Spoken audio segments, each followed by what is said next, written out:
We're continuing our countdown to the general election, and with Election Day just a little over a month away, you're going to see campaigning ramp up big time on both sides as candidates try, of course, to get your vote. So what we're going to do is we're going to dig into the content of those political ads and give you some real important information that you need to know before you head to the polls.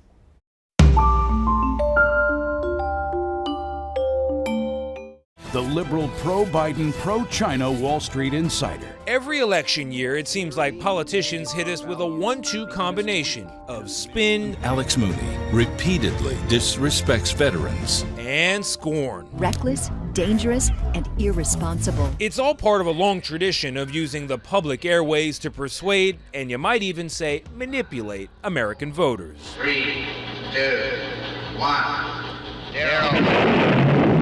But while your regular, everyday commercial advertisers can sometimes face allegations of stretching the truth, you'll get the best 5G network. They're at least required by federal law to back up their claims with facts. You should know those rules do not apply to political candidates. Don't assume that the political ad that you hear contains true information. Joseph Watson guided the George W. Bush administration on telecommunications policy and is now a professor at the University of Georgia. So a cereal company can't lie about their cereal, but a candidate can lie about their politics. That is absolutely true. And lately, he says the lying has gotten both bolder and more frequent. It has not been historically as much of a problem prior to 2016. I would say after 2016, the world has changed a lot. Watson points to commercials like this one from President Biden's 2020 campaign. If Trump gets his way, Social Security benefits will run out in just 3 years from now. It earned 4 Pinocchios from the Washington Post fact checker, a rating reserved for whoppers. The thought of Americans who are living on fixed incomes thinking that's going to go away is terrifying. Yeah, and here we have that lie approved by Joe Biden. Absolutely, yeah. But of course, not all lies are created equal. In this election cycle, there's one lie above all the others. We won by a lot, not just a little bit. We won by a lot. A lie that stands out in terms of sheer repetition. Blue state liberals stole the election from President Trump. I'll make sure our elections are never stolen again. The amount of misinformation we're seeing in a midterm cycle is more than I've seen in the past in a presidential election cycle. Wow. That's what concerns me about 2024. If this is what the midterm looks like, and the ads are this aggressive and contain so much misinformation, what is it going to look like in the 2024 presidential cycle? So why, you may fairly ask, would television stations air campaign commercials we know to be wrong? If you're watching this ad right now, it means you're in the middle of watching a fake news program. The answer is we must. And if you don't believe me, here's Bill Whittle, who oversees advertising for our affiliate WFSB in Hartford, Connecticut. Have you ever rejected a political ad? No, I haven't. In how many years? 20. He showed us how he reviews ads from political candidates. And this is where I watch the spot to make sure that it conforms to the rules and regulations. We notice there is an option to reject the commercials, but not for lying. They have to say it's paid for by, the candidate has to use their name, and it has to be on the screen for at least 4 seconds. Everything else, fair game. Pretty much. The rules were set almost 90 years ago by a law that states broadcasters have no power of censorship over any legally qualified candidate for office, and it requires stations to offer their lowest available rates ahead of an election. Is it ever frustrating knowing that you have to press play on an ad that has falsehoods in it? Yes, it is, definitely. Does that cause any trouble for the station? You get phone calls about it?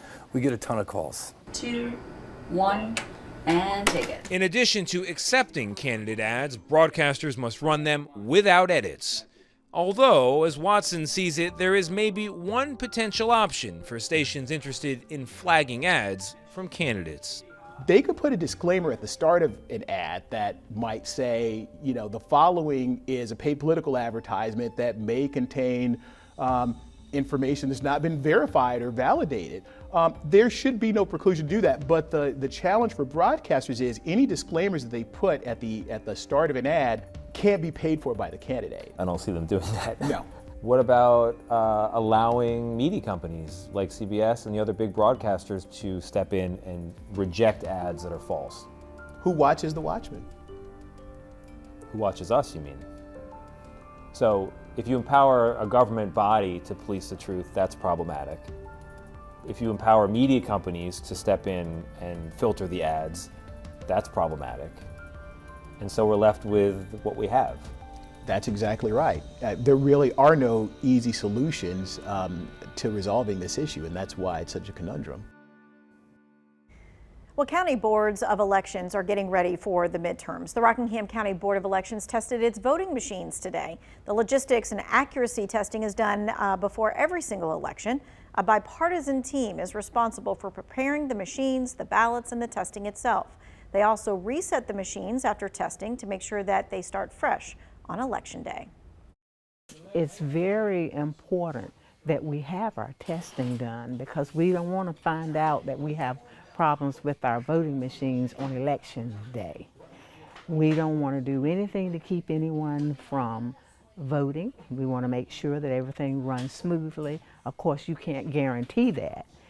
Sometimes you do have hiccups, but we have a team that can come out and take care of that without an issue. The board says it's trying to be transparent in case people have questions or concerns. Election workers will not be signature matching when reviewing absentee ballots in November. A North Carolina judge ruled against a Republican Party motion to compare signatures on returned ballots with registration records.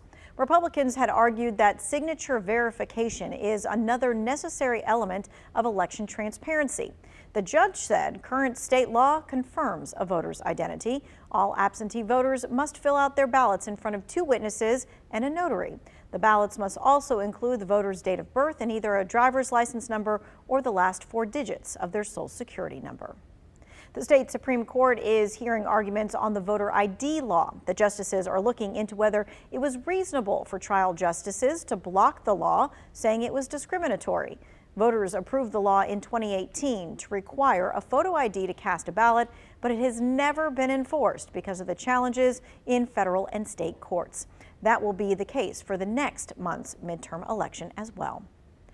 What is on the ballot this time around? Races include everything from U.S. Senate, U.S. Representatives, state offices like judges and state Congress members, as some county offices as well. What is not on the ballot?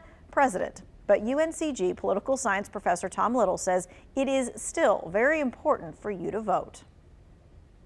Given that the Senate is evenly divided, this, like any race, can make the difference between who has the majority and who doesn't. And even if you're not voting for the president in the presidential race, what the president can get done will be heavily determined by that Senate balance. A shift of, I think, 6 seats in the House and literally 1 in the Senate will change the entire dynamics of politics in this country for the next 2 years. So it is critical, regardless of where you stand, which party you're supporting, it is critical that you get out there and vote.